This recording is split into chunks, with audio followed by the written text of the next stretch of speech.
100 years ago, Dr. Gotthold Steiner discovered something that changed the way we look at agriculture today, the entomopatógenic nematode. And this is where I hear you think, what? Well, this microscopic roundworm attacks their enemy by entering body cavities, infecting them with the bacteria, and ultimately killing their host. But to rear these little creatures is a profession in its own right. So at Gotthold we always try to partner with nature. We always try to find the solutions in the nature itself by developing nematodes as a biological control agent. We dug into the soil, and that was also, I think, one of the first time that we thought there's more than just a plant. There's also something happening in the soil. My name is Rick van der Pas. I work for 35 years at Gotthold.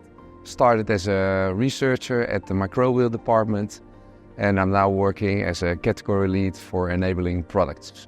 Now, normally nematodes, they are in the soil, and they need to have an insect or a target to reproduce.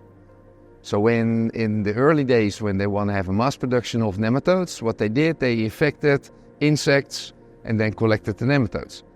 That was very labor intensive, low numbers. So if you have an artificial diet, so you can mimic an insect to produce the nematodes and you can control it, it's always better for production. About 40 years ago, Gotthold became interested in nematode production. To establish a mass production system, they sought the expertise of scientist Duke van der Schaaf. He began production based on a method he learned from Professor Simons, who knew how to produce nematodes using an artificial diet, eliminating the need for actual insects in production and saving a significant amount of labor. Although this method increased the production rate, there were still some significant challenges.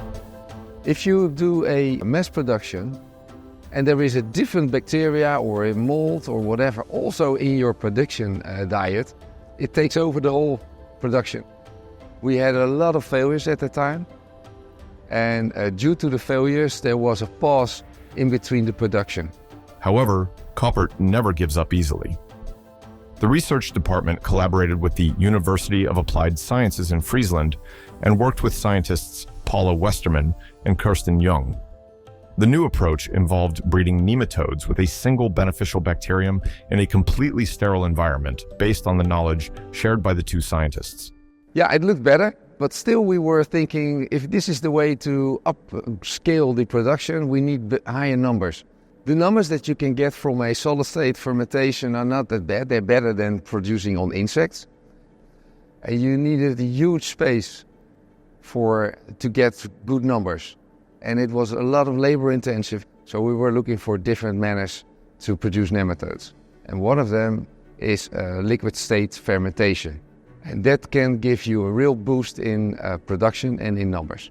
There are different nematodes. One of them, they form hermaphrodites. So they don't need male and female. They can reproduce themselves, just like snails. But some need males and females. Now you put them in a vessel or you shake them, and they have to find each other. So that was a real challenge.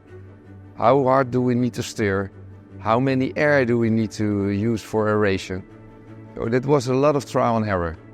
The first start was only about 50 milliliters. Then we transferred that to a 10-liter fermenter. And then we changed to 100 liter. From the 100 we went to 200, 400, and then we ended up with the gin vessel. And that was a couple of thousands. And for us that was a major breakthrough.